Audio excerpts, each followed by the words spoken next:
Welcome to healthy food kitchen. நம்ம இன்னைக்கு வந்து தயிர் எப்படி ஒரே ஊத்துறதுன்னு பார்க்க போறோம்.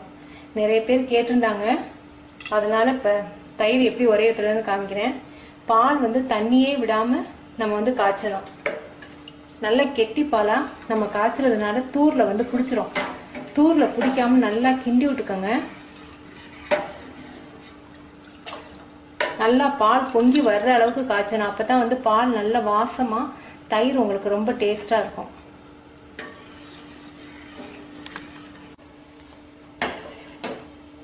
நல்லா பால் பொங்கி வரணும். நல்லா பொங்கி வந்த பிறகுதான் நீங்க அமர்த்தணும். அப்பதான் வந்து தயிர் நல்ல வாசமா இருக்கும்.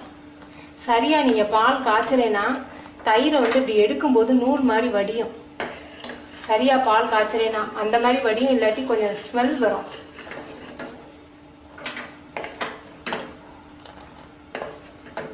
தூர்ல பிடிக்காம கெட்டி பாலை கண்டு தூர்ல பிடிச்சிரும். தூர்ல பிடிச்சுன்னா தயிர் கருகின வாடை வரும். நல்லா கிண்டி விடணும்.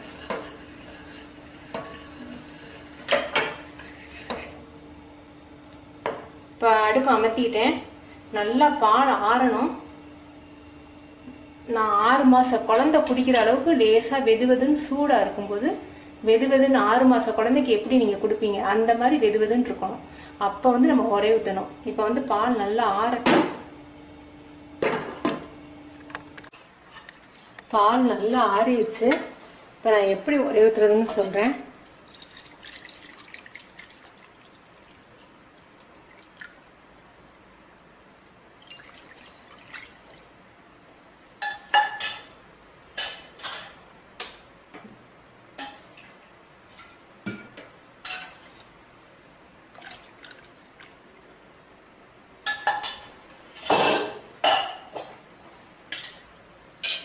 இப்போ வந்து நைட்டு 8:30 மணி, நாளைக்கு காலையில் 6 மணிக்கு நான் வந்து எடுத்துருவேன். இப்போ ஒரே ஊற்றுறதுனால கிட்டத்தட்ட 8 மணி நேரம் நம்ம வந்து உரைய போகுது. அதனால கொஞ்சமாக, ரொம்ப கொஞ்சமாக ஊற்றினா போதும்.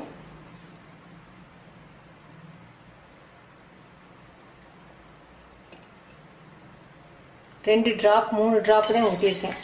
இது வெயில் காலங்கிறதுனால சீக்கிரம் உறைஞ்சிரும். அதோட நம்ம கிட்டத்தட்ட ஒரு 8 மணி நேரம் நம்ம வச்சிருக்க போறோம். நாளை காலையில தான் வந்து நான் எடுக்க போறேன். அதனால 3 டிராப் ஊத்துனீங்கன்னா போதும். குளிர்காலமா இருந்தா இன்னும் கொஞ்சம் நீங்க கூட ஊற்றணும்.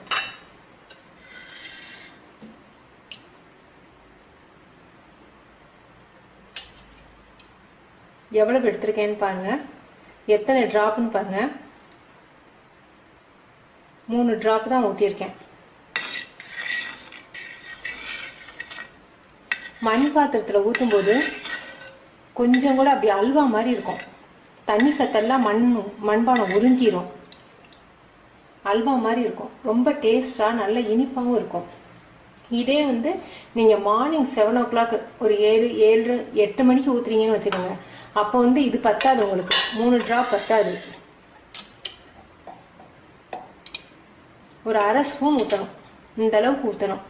ஏன்னா காலையில் நீங்கள் 8 மணிக்கு ஊற்றி மத்தியானம் 1 மணிக்கு நீங்கள் சாப்பிட போறீங்க. அப்போ இந்த அளவுக்காவது இருந்தால் தான் தயிர் உரையும். ரொம்ப புளிப்பான தயிராக இருந்தால் கொஞ்சம் இதில் பாதி ஊற்றணும். இது வந்து எனக்கு தயிர் பிடிக்கல. நல்லா இருக்கு, டேஸ்டாக நல்லா இருக்கு. ரொம்ப பிடிக்கல. இப்போ வெயில் காலங்கிறதுனால 2லையும் 3 டிராப் ஊற்றிருக்கேன். நாளை காலையில் உங்களுக்கு 6 மணிக்கு 7 மணிக்கு எப்படி இருக்குன்னு காமிக்கிறேன். நேற்று நைட் நம்ம வந்து ஒரே ஊற்றினோம். 3 டிராப் தான் ஊற்றினோம். இப்போ மார்னிங், அடுத்த நாள் மார்னிங் 7 o'clock எப்படி இருக்குன்னு பாருங்க. இது வந்து வெறும் பாத்திரத்தில் ஊற்றி வச்சது இந்த மாதிரி லேசாக அப்படி சரிவாக ஆடுது. ஆடுறது தெரியுதா? இது பாருங்க, இது வந்து கொஞ்சம் கூட வந்து அந்த இப்படி சாச்சா கூட ஆடலை. நல்ல கெட்டியாக இருக்கு. இது கொஞ்சம் தண்ணி இருந்தால் கூட அந்த மண் பாத்திரம் வந்து தண்ணியை உறிஞ்சிரும். இது மண் பாத்திரத்தில் தயிர் உரை ஊற்றி வச்சோம்னா அதை க்ளீன் பண்ண முடியலை, வீசுது அப்படிங்கிறாங்க. நான் க்ளீன் பண்ணி காமிக்கிறேன். கை போக முடியாத சின்ன பானையில் ஊற்றுனீங்கன்னா க்ளீன் பண்ணுறது கஷ்டம். இந்த மாதிரி அகலமான பாத்திரத்தில் ஊற்றுனீங்கன்னா க்ளீன் பண்ணுறது ரொம்ப ஈஸி. இது எவ்வளவு கெட்டியாக இருக்குன்னு நான் உங்களுக்கு காமிக்கிறேன். இப்போ எப்படி இருக்குன்னு பாருங்க. லட்டு மாதிரியே இருக்கு பாருங்க. இதை காமிக்கிறேன் பாருங்க.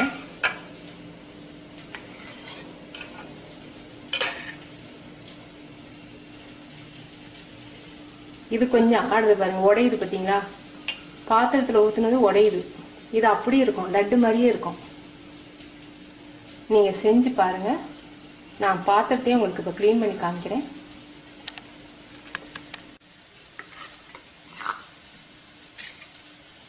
மண் பாத்திரத்தில் தயிர் வச்சிங்கன்னா எப்பவும் அதைத்தான் விரும்புவீங்க. தயிர் உடையவே இல்லை பாருங்கள், அப்படி இருக்குது. ரொம்ப சூப்பராக இருக்கும் தயிர். குழந்தைங்களுக்கு வந்து சாப்பிடல அப்படின்னு கவலைப்பட்டீங்கன்னா தயிர் ஒரு கப்பு கொடுத்தீங்கன்னாவே போதும். மண் பாத்திரத்தில் இருக்க தயிர் வந்து ரொம்ப டேஸ்டியாக இருக்கும், ரொம்ப புளிக்காது. ஏன்னா மண் பாத்திரம் குளிர்ச்சியாக இருக்கிறதுனால புளிப்பு சுவை வராமல் உங்களுக்கு பாதுகாக்கும். ஃப்ரிட்ஜில் வச்ச மாதிரி இருக்கும்.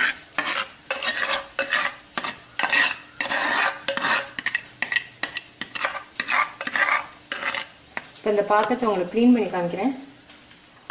முதல்ல இதை வச்சு க்ளீன் பண்ணிக்கோங்க. ரொம்ப ஈஸியாக க்ளீன் பண்ண வந்துடும். தயிரை எடுத்துட்டீங்கன்னா போதும். உங்களுக்கு மண் பானை மாதிரி சின்னமாக இருந்துச்சுன்னா உங்களுக்கு க்ளீன் பண்ணுறது கஷ்டம்.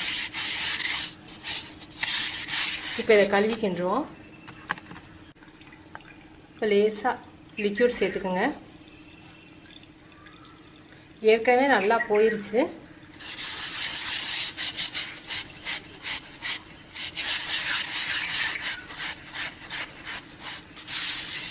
சுத்தமாக இருக்குது பாருங்கள். இப்போ கழுவிட்டு உங்களுக்கு திரும்ப காமிக்கிறேன்.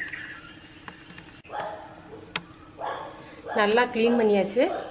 நிறைய பேர் கேட்குறது காரணம் அவங்க சின்ன பானை மாதிரி வாங்கியிருப்பாங்க.